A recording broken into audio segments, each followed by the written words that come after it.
Grupo Meridiano te ofrece más opciones para que tu hogar cuente con la mejor calidad de servicio. Grupo Meridiano te conecta. Bueno, la idea justamente en como uno diría, tratando de reparar algunos errores que cometemos los adultos, en donde solamente a veces hablamos en forma despectiva o negativa de nuestros jóvenes.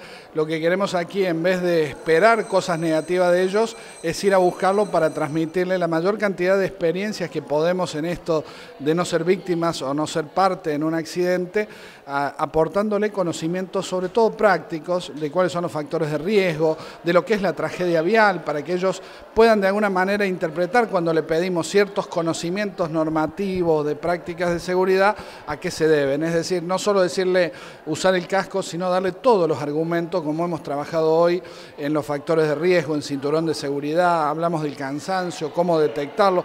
Es decir, lo que quiero es que ellos digan, bueno, por lo menos yo sé a qué mundo me voy a insertar con las reglas que ponen los adultos, pero también con toda la información posible que podamos darle también los adultos, ¿no? Es una experiencia, es muy exigente, siempre digo, y cada uno que viene a estas capacitaciones dice, es muy exigente, sí, hay que tener un alto grado de concentración, hay que trabajar mucho, hay que ser muy dinámico, tenemos que recordar que son parte de la generación Z, y la generación Z no coincide tal vez con las formas que los adultos hoy nos manejamos, así que es muy exigente, pero a la vez muy placentero, porque los chicos no se guardan nada. Lo bueno, lo lindo y lo malo lo dicen inmediatamente, así que es muy lindo. Yo siempre suelo decirle a mis hijos, a mí me encantaría ser amigo suyo, pero no puedo serlo porque la vida me ha puesto el rol distinto, que es el rol de los límites, el rol de la responsabilidad, el rol de la previsión.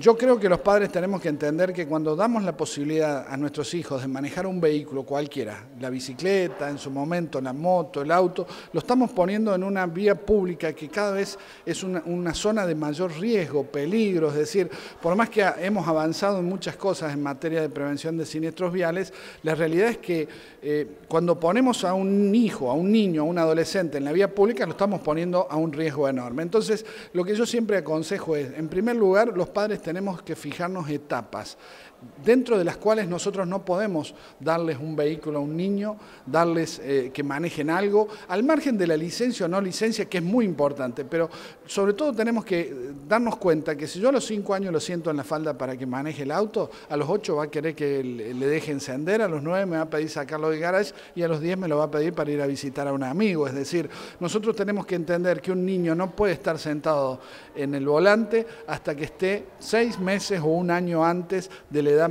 tolerada para manejar ese tipo de vehículos. Y esto debe ser una regla, de la misma manera que un niño de 5 años no puede ir en el asiento delantero hasta que cumpla los 10 o hasta que tenga la altura y la envergadura física adecuada. Lo importante que podemos hacer los padres, primero, es informarnos. Segundo, hacer respetar estos plazos, que son plazos que tienen que ver no solo con la ley, que es lo que a mí menos me preocupa, sino tiene que ver cuando yo le doy el vehículo cuando está en condiciones, cuando he visto su formación, cuando he comprobado que está adecuadamente preparado, cuando ha cumplido los trámites legales, cuando ha llegado a la edad correspondiente. Es decir, ese es el desafío que tenemos como padres. Ese desafío nos va a enfrentar muchísimo. ¿Por qué? Porque yo no le compro la moto, pero se sube a la moto del amigo. Está bien, es cierto, pero nosotros tenemos que mantenernos firmes en nuestras decisiones y en todo caso, cuando le decimos los no, cuando nos toca hacer el no o el prohibido, le tenemos que dar los argumentos. Por eso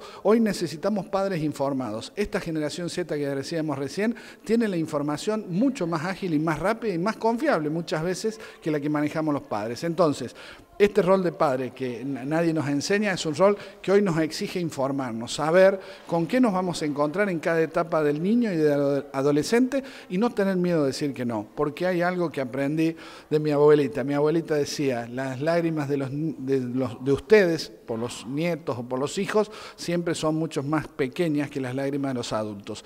El tránsito hoy mata fundamentalmente a jóvenes y esto es otro dato que tenemos que decir. Entre los 15 y los 29 años, la causa primera de muerte en el mundo son los accidentes viales. Con ese solo argumento los padres tenemos que decir, a ver, primero, dialogar entre los padres, ¿no? Es decir, que sea una decisión, porque a veces está el padre bueno y el padre malo. En esto los padres tienen que ser coherentes. La necesidad de movilidad es una necesidad cada vez más imprescindible, por lo cual, cuando el hijo termina un ciclo, como es la secundaria, necesita una movilidad. Pero para llegar a esa movilidad hace falta un esfuerzo muy importante de los padres, y no pensar que lo voy a formar a partir de los 17 años. La seguridad vial se impone a partir del nacimiento, ¿no? Grupo Meridiano te ofrece más opciones para que tu hogar cuente con la mejor calidad de servicio. Grupo Meridiano te conecta.